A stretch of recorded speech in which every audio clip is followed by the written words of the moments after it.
Everyone, welcome टेकगुरु के एक brand new episode में आपका स्वागत है। और इस हफ्ते टेकगुरु का एपिसोड थोड़ा हट के रहने वाला है, थोड़ा अलग रहने वाला है, क्योंकि आप लोग ट्विटर फेसबुक पर हम लोगों के साथ बहुत ज़्यादा ट्विटर आते हो, बहुत ज़्यादा फेसबुक ही आते हो, तो वहाँ पर आप लोगों ने हम लोगों से एक शिकायत की, काफ़ी कॉमन शिकायत है कि क्या यार ये टेकगुरु के ऊपर आप सिर्फ स्मार्टफोन्स का रिव्यू करते हो, टेकगुरु का नाम बदल दो, इसका नाम मोबाइल गुरु कर दो, टेकगुरु पर टेक्नोलॉजी का रिव्यू होना चाहिए, ट्रेंड्स बतानी चाहिए, ये गैजेट रिव्यू होना चाहिए, वो गैजेट रिव्यू होना चाहिए।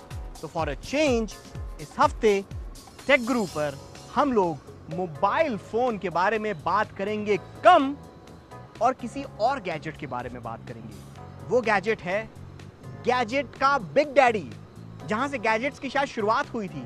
हम बात करेंगे कंप्यूटर्स की। अब देखिए, कंप्यूटर्स की जो पूरा ये जो इकोसिस्टम है, जिसमें conventional desktop computers, laptop, hybrid, tablet computers आते हैं, बड़े बुरे दौर में चल रही है इंडस्ट्री। एक्चुअली टैबलेट कंप्यूटर से बहुत ज़्यादा उम्मीदें थी, लग रहा था कि ये फ्यूचर ऑफ कंप्यूटिंग है, पर पिछले 2 क्वार्टर्स से टैबलेट कंप्यूटर्स की सेल्स में गिरावट देखने को मिल रही है। फिर चाहे वो आईपैड हो, सैमसंग के टैबलेट्स हों, सोनी के टैबलेट्स हों, या फिर सस्ते वाले टैबलेट्स हों, हर तरफ थोड़ी थोड़ी ग्रोथ में गिरावट देखने को मिल रही है। और लैपटॉप्स में गिरावट तो काफ़ी सालों से देखने को मिल ही रही है, सेम विद डेस्कटॉप कंप्यूटर्स। तो आखिर कंप्यूटर की जो इंडस्ट्री है, ये आखिर जा कहाँ रही है? क्या होगा भविष्य का कंप्यूटर? कैसी होगी भविष्य में कंप्यूटिंग? या फिर क्या टैबलेट कंप्यूटर्स, ये जो गिरावट आ रही है, इससे उबर पाएगा या ये गिरावट आनी ही थी? इन सारे सवालों के जवाब पाने की कोशिश इस हफ्ते टेकगुरु पर हम लोगों ने की। We think we've got something that is, and we'd like to show it to you today for the first time, and we call it the iPad. 3 साल पहले जब एप्पल का आईपैड लॉन्च हुआ, उस वक्त सारी दुनिया को कंप्यूटिंग का भविष्य टैबलेट कंप्यूटर्स में नजर आने लगा था। दुनिया के कोने कोने में ये कयास लगने लगे कि लैपटॉप्स और डेस्कटॉप का जमाना गया और कंप्यूटर्स की ये कैटेगरी बस चंद सालों की ही मेहमान है। देखा जाए तो कुछ गलत भी नहीं था। टैबलेट कंप्यूटर्स के फीचर्स, फॉर्म फैक्टर और स्मार्टफोन की तरह हजारों ऐप्स की माया से टैबलेट्स के सामने कन्वेंशनल कंप्यूटर्स डायनासोर्स लगने लगे।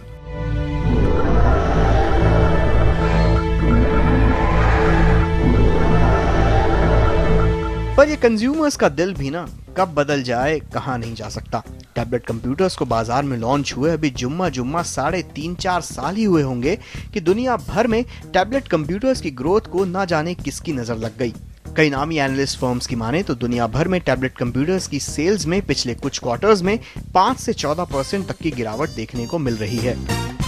तो अगर आप टैबलेट्स के नंबर्स देखोगे तो पिछले 1-1.5 साल में वो नंबर जितने लोगों ने एक्सपेक्ट किए थे उतने नंबर्स बढ़े नहीं हैं, बिकॉज धीरे धीरे लोगों को समझ में आ गया है कि टैबलेट्स की वो यूसेज नहीं रहा है।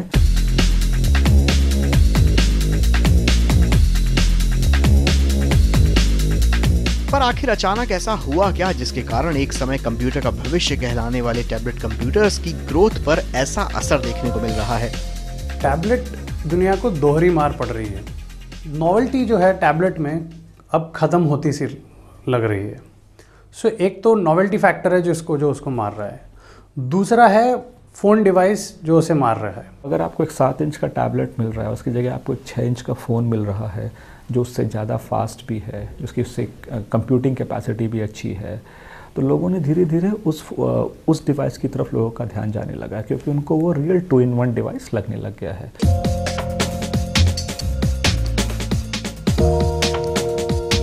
टैबलेट्स को लॉन्च करके शायद कंपनियों ने 7-8 इंच के टैबलेट कंप्यूटर्स के लिए बैठे बिठाए ऐसी कड़ी कंपटीशन खड़ी कर दी जिससे निपटना पूरी कैटेगरी के लिए भारी पड़ रहा है। इसके साथ ही पिछले कुछ सालों से टैबलेट कंप्यूटर्स में इनोवेशन की किल्लत होने लगी है।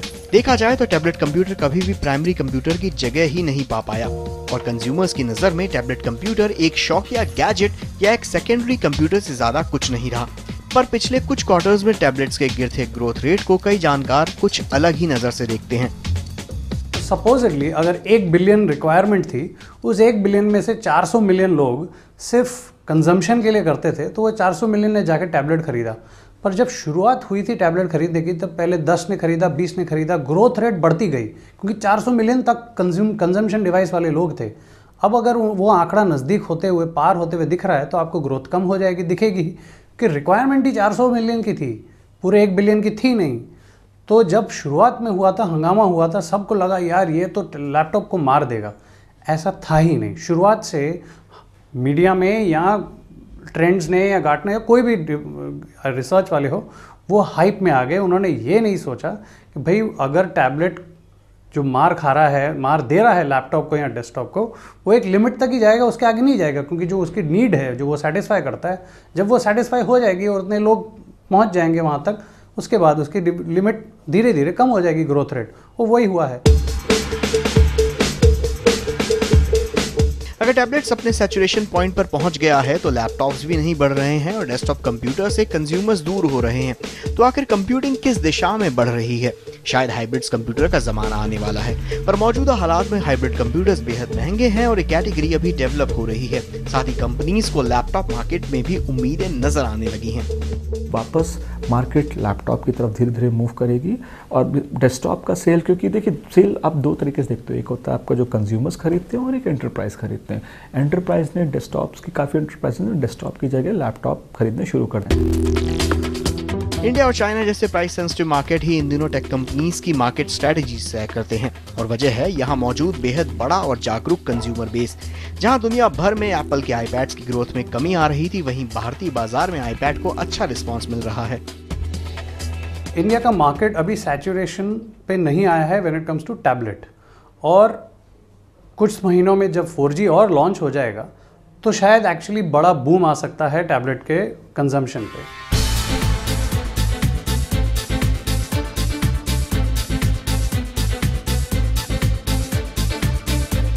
तो दुनिया भर के टैबलेट कंप्यूटर्स बनाने वाली कंपनियों को भारतीय बाजार का सहारा है, पर भारतीय बाजार भी देर सवेर अपने सैचुरेशन पॉइंट पर आएगा।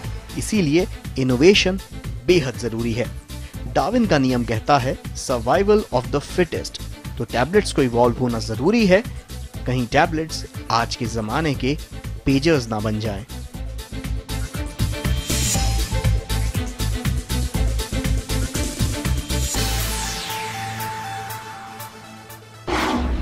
टैबलेट की जो अगली ग्रोथ आने वाली है वो ग्रोथ आएगी एंटरप्राइज लेवल के ऊपर, और एंटरप्राइज लेवल के ऊपर अभी सबसे ज़्यादा CEO, CFO जो कम्युनिटी है सबसे ज़्यादा ये घबराती है सिक्योरिटी पॉइंट ऑफ व्यू के ऊपर।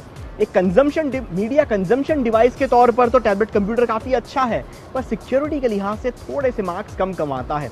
ऐसी इस लिहाज से एप्पल और IBM के बीच में बीते दिनों एक डील हुई बिजनेस ऐप्स को डेवलप करने के लिए। अब ये डील काफ़ी मायने रखती है अगर इसको इस हिसाब से सोचा जाए कि बिजनेस कम्युनिटी जो है, जो बिजनेसमैन हैं, वो बेसिकली अगर एंटरप्राइज लेवल पर टैबलेट कंप्यूटर्स लाएंगे और बिजनेस खास तौर पर ऐप्स डिज़ाइन करेगी एप्पल IBM के साथ मिलकर, तो काफ़ी सिक्योरिटी बढ़ सकती है।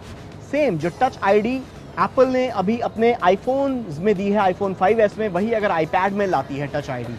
बायोमेट्रिक्स अगर आपके टैबलेट कंप्यूटर्स में आ जाता है तो सिक्योरिटी को एक और नया लेवल मिलेगा। तो इस तरीके से अगर सिक्योरिटी ज़्यादा टफ होगी, टाइट होगी, तो टैबलेट कंप्यूटर्स को आने वाले समय में एंटरप्राइज कस्टमर्स भी लेना पसंद करेंगे। और अब अगला मुकाम इन टैबलेट कंप्यूटर्स के लिए, अगला ग्रोथ पॉइंट यही है और यहीं से ग्रोथ मिलेगी।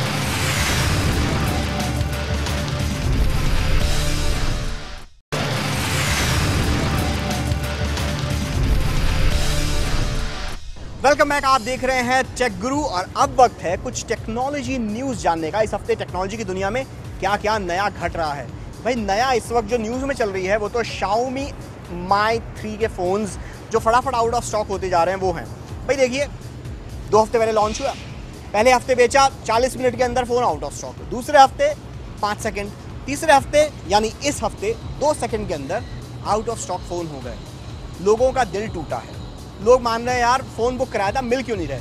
आंकड़ों की बात करें, पहले हफ्ते बेचे 10,000, दूसरे हफ्ते बेचे 10,000, तीसरे हफ्ते बेचे 15,000। तो अगर मोटा मोटा कैलकुलेट करें तो 35,000 फ़ोन Xiaomi ने 3 हफ्तों में 40.7 मिनट्स में बेच दिए हैं। इसी को लेकर मेरी बात हुई इस हफ्ते Xiaomi के country head India Manu Kumar Jain से, और उन्होंने ये बात एडमिट की कि डिमांड को एस्टिमेट करने में थोड़ी सी गलती हुई है Xiaomi की तरफ से। उन्होंने इतना एक्सपेक्ट नहीं किया था कि इतनी ज़बरदस्त डिमांड आएगी, और उस सप्लाई को बढ़ाने की कोशिश कंपनी कर रही है। पर फिर भी Xiaomi को यहाँ पर ये समझने की ज़रूरत है कि इंडिया का मार्केट, इंडिया का कंज्यूमर्स बाकी दुनिया से बहुत अलग है। यहाँ का मार्केट ना सिर्फ प्राइस सेंसिटिव है बल्कि यहाँ का जो कंज्यूमर है वो बहुत ज़्यादा इम्पेशेंट है। और मनु ने मुझसे बात करते वक्त ये भी माना कि आने वाले दिनों में कंपनी सप्लाई बढ़ाने की कोशिश करेगी। उनकी फैक्ट्री में दिन रात काम चल रहा है और इंडिया स्पेसिफिक डिवाइसेस बनाए जा रहे हैं खास तौर पर इंडिया के लिए। और जो अगला लॉट आएगा उसमें ज़्यादा फ़ोन्स होंगे और कोशिश उनकी यही है कि जो इतना बैकलॉग क्रिएट हो गया है डिमांड का, उसे सप्लाई के जरिए, ज़्यादा सप्लाई के जरिए जल्दी भरने की कोशिश की जाएगी। तो अगला लॉट खुलेगा अगले हफ्ते 12 अगस्त को दोपहर 2 बजे। तो भैया लॉगिन करके flipkart.com पर बैठ जाइएगा, क्योंकि तत्काल टिकट तो हो सकता है आपको जल्दी से मिल जाए, पर Xiaomi Mi 3 फोन मिले या ना मिले आपका नसीब है भैया। अब अगली खबर तो गुड न्यूज़ है भैया। माइक्रोमैक्स, इंडिया की अपनी खालिस देसी कंपनी, इंडिया के अंदर नंबर 1 मोबाइल फ़ोन बेचने वाली कंपनी बन गई है। सैमसंग को पछाड़ दिया है।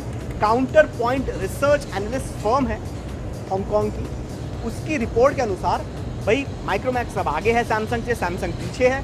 पर अगर स्मार्टफोन्स की बात की जाए, खाली स्मार्टफोन्स की, तो उसमें सैमसंग अभी भी नंबर 1 है।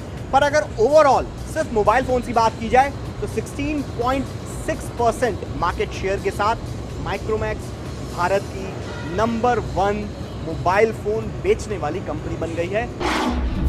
चलिए टैबलेट कंप्यूटर्स की काफ़ी बात कर ली, तो इस हफ्ते टेकगुरु पर रिव्यू भी एक ऐसे हाइब्रिड कंप्यूटर का करेंगे जो है Lenovo का Flex 2।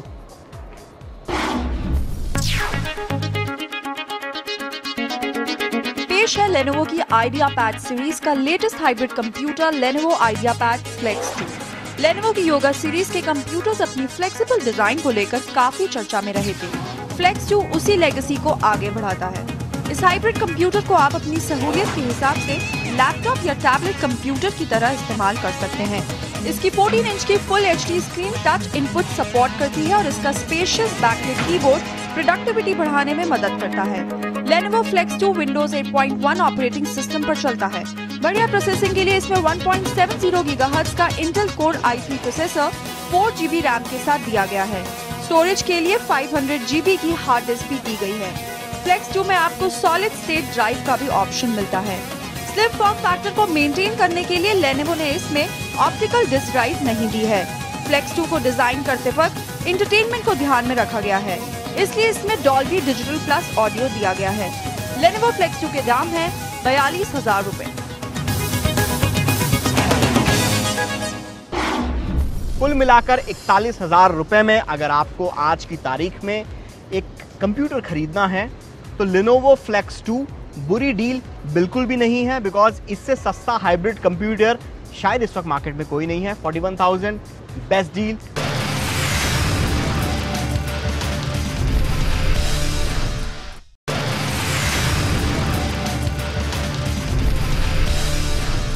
टेकगुरु पर अब वक्त है, हमारी टीम में नए ज्वाइन हुए हैं भट्ट जी। तो वो भट्ट जी आपको दिखाने वाले हैं कुछ ऐसे चमत्कारी एप्स जिनकी मदद से आप अपनी लाइफ को और ज्यादा रंगीन बना सकते हैं। क्यों भट्ट जी, सही कह रहा हूं कि नहीं? गुणकारी बाबा ब्लूटूथ एक बार अपने प्रवचन में कह रहे थे कि जैसे आत्मा के बिना शरीर बेकार है, वैसे ही एप्स के बिना स्मार्टफोन बेकार है, तुच्छ है। तो ऐसे ही कुछ कल्याणकारी एप्स लेके आ गए हैं हम इस बार, जिससे शायद आपका भी कल्याण हो जाए। जर्नलिस्ट टिम पूल, उनके पार्टनर आइजैक फिलिप्स और मुंबई की ऐप डिजाइनर कृतिका हरले, इन 3 गजब के लोगों ने मिलकर बनाया है सबसे आसान और काम का ऐप टैगली। टैगली एक पर्सनल ब्रांडिंग ऐप है। आपके स्मार्टफोन से खींची गई किसी भी तस्वीर पर आप अपनी पहचान अंकित कर सकते हैं। आईफोन के इस ऐप के जरिए आप एक टैप में अपना नाम, लोगो, लोकेशन और टाइम स्टैम्प फोटो में जोड़ सकते हैं। टैगली का यूजर इंटरफेस बेहद आसान और डिजाइन बेहतरीन है। कुछ ही मिनटों में आप इस ऐप के जरिए अपने फोटोग्राफ्स के साथ वीडियोस में भी अपने नाम या ट्विटर हैंडल या वेबसाइट का वाटरमार्क ऐड कर सकते हैं। ये कमाल का ऐप एप्पल के ऐप स्टोर से फ्री डाउनलोड किया जा सकता है और इसका एंड्रॉइड वर्जन बहुत जल्द लॉन्च होने वाला है। अगर आप अपने फोटोग्राफ्स को रेट्रो इफेक्ट देना पसंद करते हैं और इंस्टाग्राम के लिमिटेड रेट्रो फिल्टर्स से जी नहीं भरता, तो पेश है रेट्रिका। एंड्रॉइड और आईफोन दोनों ही ऐप स्टोर्स पर फ्री में मिलने वाले इस ऐप से आप सैकड़ों रेट्रो इफेक्ट्स का मजा उठा सकते हैं। ढेरों इफेक्ट्स तो फ्री हैं ही, लेकिन कुछ फिल्टर्स को प्रीमियम कंटेंट के तौर पर लॉक रखा है, जिसके लिए आप चाहें तो पैसे खर्च कर सकते हैं। साथ ही आप इस ऐप से किसी फोटो बूथ की तरह कोलाज या फोटो स्ट्रिप्स भी शूट कर सकते हैं। हमें इसका यूजर इंटरफेस बेहद पसंद है और यहाँ इफेक्ट दिए गए फोटोग्राफ्स को आप तमाम सोशल नेटवर्क्स पर शेयर भी कर सकते हैं।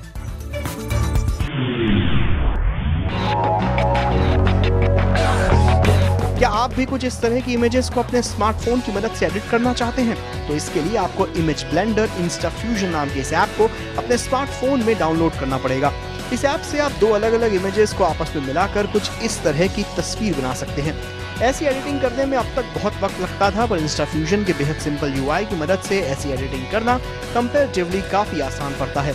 इस इमेज ब्लेंडर ऐप के ट्रायल वर्जन को आप फ्री में इस्तेमाल कर सकते हैं, पर पूरे फीचर्स वाले प्रो वर्जन के लिए आपको 125 रुपए चुकाने होंगे। इस ऐप को आप गूगल प्ले से डाउनलोड कर सकते हैं। मेकओवर तो जस्सी का भी हो गया था, तो आपके स्मार्टफोन ने कौन से पाप कर दिए हैं?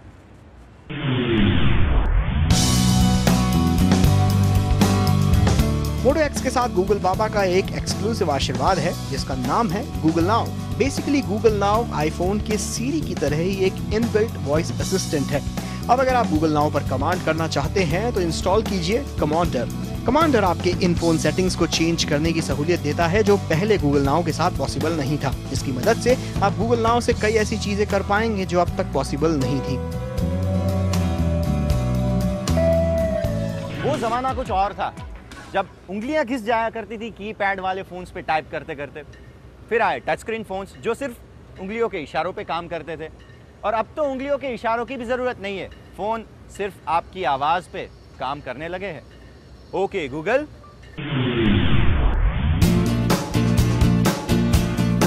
गूगल नाउ लॉन्चर ये गूगल की नई पेशकश है, जो आपको नेक्सस जैसा स्टॉक एंड्रॉइड एप्लीकेशन का एक्सपीरियंस देता है, जो 4.1 जेली बीन के ऊपर के सभी एंड्रॉइड डिवाइसेस में अवेलेबल है।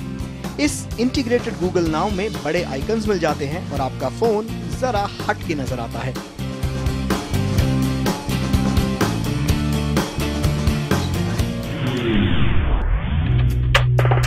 अगर आप अपने फोन के यूजर इंटरफेस से पक चुके हैं और कुछ नया पर सिंपल इस्तेमाल करना चाहते हैं, तो आपके लिए है स्मार्ट लॉन्चर 2, जो आपके फोन के यूजर इंटरफेस को सिंपल के साथ साथ इफेक्टिव भी बनाता है। इसकी एक ही होम स्क्रीन है, जिसमें आपको एप्लीकेशन के शॉर्टकट्स एक्सेस करने को मिल जाते हैं, और अगर आप चाहें तो इसमें और एप्स को ऐड या रिमूव भी कर सकते हैं। साइड स्क्रॉल में आगे आपके एप्स शॉर्टकट की मदद से आप अपने स्मार्टफोन का मैक्सिमम यूटिलाइजेशन कर सकते हैं, वो भी सिंपल और फास्ट तरीके से। ऐप्स की बात कर रहे हो और गेम्स की बात ना करें तो गेम्स को बुरा लग जाएगा। नट्स एक सबवे सर्फर और टेंपल रन की तरह इनफाइनाइट रनर गेम है। इसमें एक गिलहरी रुकावटों से बचते हुए पेड़ के ऊपर चढ़ने की कोशिश करती है। इस गेम की बढ़िया बात यह है कि आपको खेलने के लिए स्क्रीन को टच करने की जरूरत ही नहीं है। सिर्फ फोन के सेंसर की मदद से आप इस गेम का मजा उठा सकते हैं, और हाँ, ये गेम बहुत ही एडिक्टिव है। टिम्बरमैन बहुत ही सिंपल सा गेम है, टैप करो और पेड़ को काटते जाओ। पर यह गेम जितना दिखता है उतना सिंपल नहीं है। पेड़ की डालियों से आपको बच के रहना पड़ेगा, क्योंकि ये पेड़ की डालियां ही आपका गेम ओवर कर सकती हैं। और एक बात और, आपको अगर इस गेम की लत पड़ जाए तो हमें दोष ना दीजिएगा। Fish out of water jetpack Joy ride की ही तरह बहुत ही मजेदार गेम है। इसमें बहुत सारी मछलियों के कैरेक्टर्स हैं, जिसे आपको समंदर में उछाल कर फेंकना है और मैक्सिमम डिस्टेंस कवर करना है। फिश को पकड़कर स्वाइप करो और मैक्सिमम डिस्टेंस कवर करो।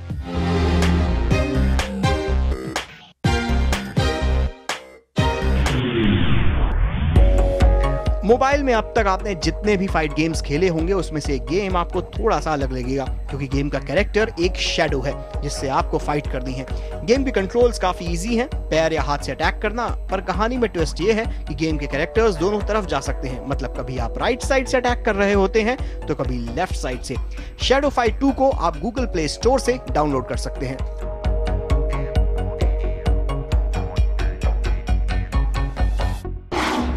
तो टेक गुरु के इस हफ्ते के एपिसोड में बस इतना ही। अब वक्त हो गया है टाटा गुड बाय कहने का। भट्ट जी ने आपको बहुत ही बढ़िया उम्दा ऐप्स दिखाए उन्हें भी थोड़ा आराम करने दीजिए, ब्लूटूथ बाबा के दर्शन करने जाने दीजिए। मैंने भी कुछ गैजेट्स रिव्यू किया, आपको ढेर सारी टेक्नोलॉजी न्यूज़ सुनाई आधे घंटे में, मुझे भी सुस्ताने दीजिए। और आप हमें फेसबुक, ट्विटर, इंस्टाग्राम, यूट्यूब पर फॉलो करते रहिए, अपना प्यार यूं ही बरसाते रहिए। हम भी आपके सवालों के जवाब देंगे। टेक दरबार जल्दी आने वाला है, अगले हफ्ते फिर मिलेंगे कुछ और नए गैजेट्स और टेक्नोलॉजीज के साथ। तब तक के लिए स्टे कनेक्टेड।